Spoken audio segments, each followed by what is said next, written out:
So we're going to start off with these notes and doing exact values using triangles, which we've done already, but we're now going to use our sum and difference and double angle formulas. We will also use triangles for half angle, but that's going to be another lesson because those are a little bit different. So we're going to start off with one nice big example. So given sine A, so we're going to have a sine A and something with b, we're actually going to use cosine for this, is equal to -3/5, which is going to end up being a nice Pythagorean triple. And pi is less than a is less than 3π/2, which kind of tells us our quadrant. We'll identify that in a minute. And cosine b is equal to +12/13, where 3π/2 is less than b is less than 2π. We're going to find the following. So we're going to find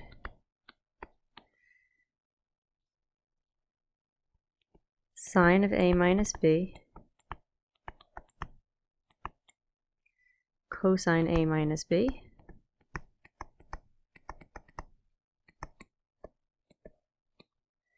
tangent of a plus b,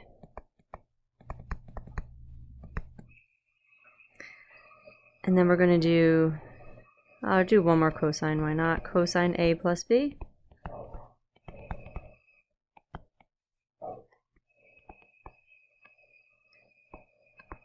sine of 2a,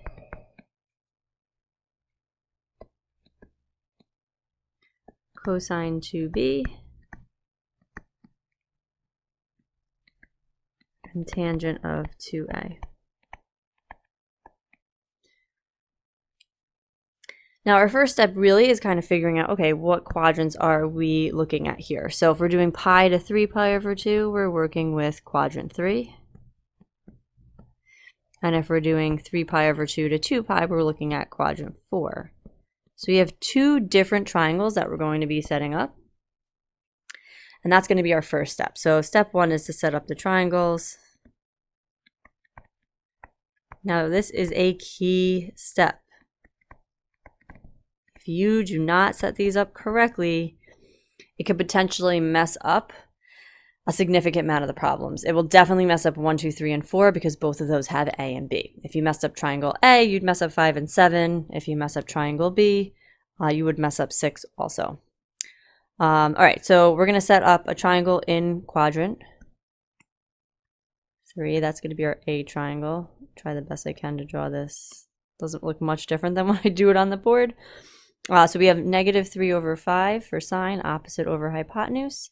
That means that the other side is going to be 4, and also since that's going to the left, it's negative. That's triangle A.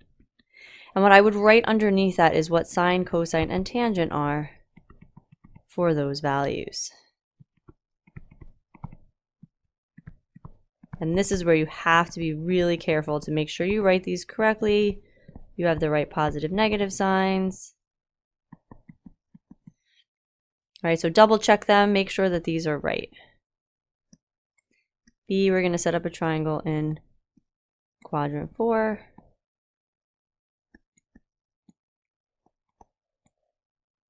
And then this is a 5, 12, 13. But again, if it's not something you recognize, you do a little Pythagorean theorem and you will get your missing side. Now, I should have a negative sign on the 5 because that's going down. So before I start writing that, make sure you include that. -5/13. We already know it was 12/13. I like to rewrite that so that's all in one spot and I don't have to look in multiple places. Again, just kind of eliminating the possibility of making mistakes. All right, now that you have all of this information set up, we're going to do each problem. We're going to expand our identities and we're going to replace the entire trig function with our different values. So I'm going to move on to a new screen. Make sure that you have this information out in front of you when you are doing those problems. So my first one was sine of A minus B. I'm going to write out the entire identity, sine A cosine B minus cosine A sine B. The next step is to make sure you replace the entire trig function with the ratio.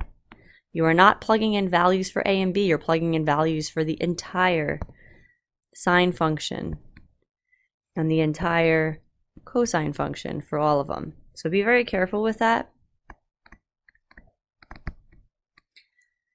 These are not hard. They're a little tedious, and there's obviously potential for small errors, so you have to be very careful with that.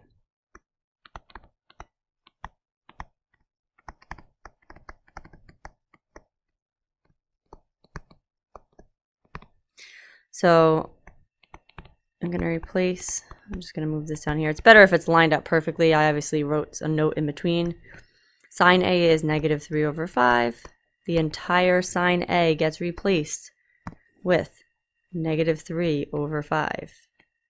There's no more trig function. So the key with this next step is making sure the trig functions disappear. Cosine of B is 12 over 13. We replace that entire value. I don't have that many different colors, so oops, I'm just going to go back and use black. Oh, here we go. I actually could use some different ones. Cosine A is equal to negative 4 over 5, so I'm going to replace that. Sine of B is equal to negative 5 over 13. So the entire function gets replaced. Do not fill it into the angles. And then we're just going to combine this. Now, the nice thing with your new calculator is you have that fraction tool. You really could put this in your calculator all in one shot. And then when we do this in class, if you have questions about calculator usage, definitely make sure you ask it. Now I'm doing out these two as separate things, but I could plug it in all in one shot. Now again, when you're typing in the calculator, double check, make sure you typed everything in correctly, because there's definitely potential for error there as well. All right, and the rest of them are kind of the same thing. Just have to expand using the correct identity and replace with the whole trig function with what it's equal to. Good practice for memorizing and helping you memorize the identities. So cosine A is negative 4 over 5, cosine B is 12 over 13, sine A is negative 3 over 5, sine B is negative 5 over 13. Because we're adding here also, the signs are very important. If you have the wrong positive negative sign, you're definitely going to get a wrong final answer with that, even if your middle fractions are correct.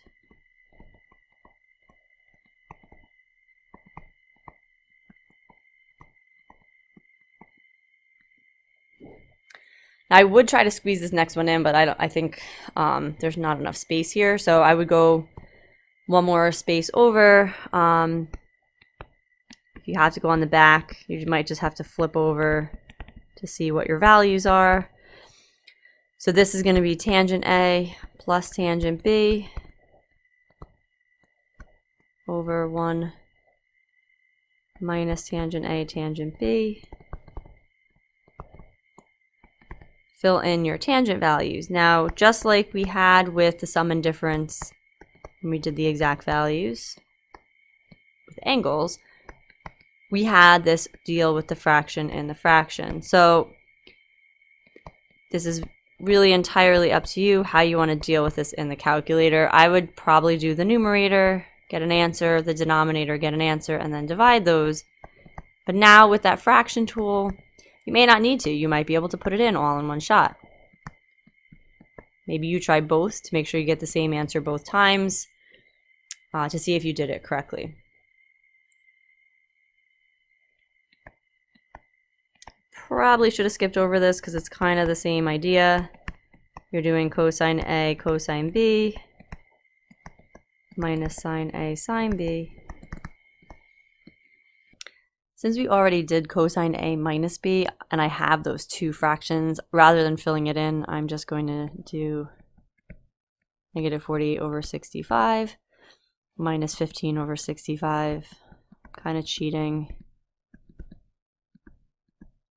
You could do that if you have both. It might be worth doing it. Again, just to make sure you have your values correct. Now with the double angles,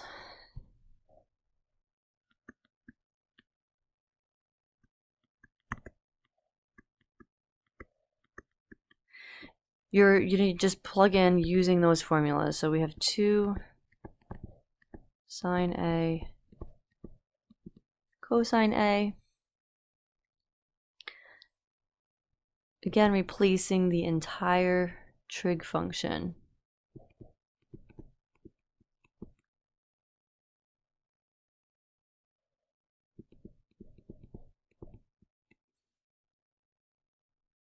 And multiplying that out. Again, you can use your fraction tool. You're going to get 24 over 25. And our last two, we have cosine of 2b. You can actually use any of the 3 identities. Any of them will give you the same answer. So I'm going to do 2 cosine squared b minus 1. Doesn't really matter. Remember, the cosine squared is a shorthand notation for this. That will just help you with plugging in the value into the correct spot. So 12 over 13 squared minus 1, 119 over 169. And you can always pause the video, check this with your calculator, make sure that you can get the right answer. And tangent to A, also writing out the initial formula. I'm just going to use parentheses tangent A squared, plug my stuff in,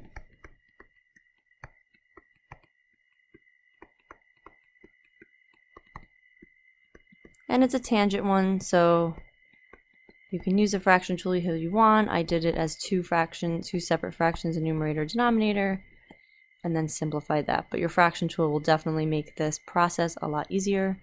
If that's not an option for you, I will show you another way that you can plug this stuff in the calculator just as easily. So that concludes the videos. Make sure that you go back and review anything that you need to, that you've copied down the notes that go along with this, and then you'll use this for practice in class.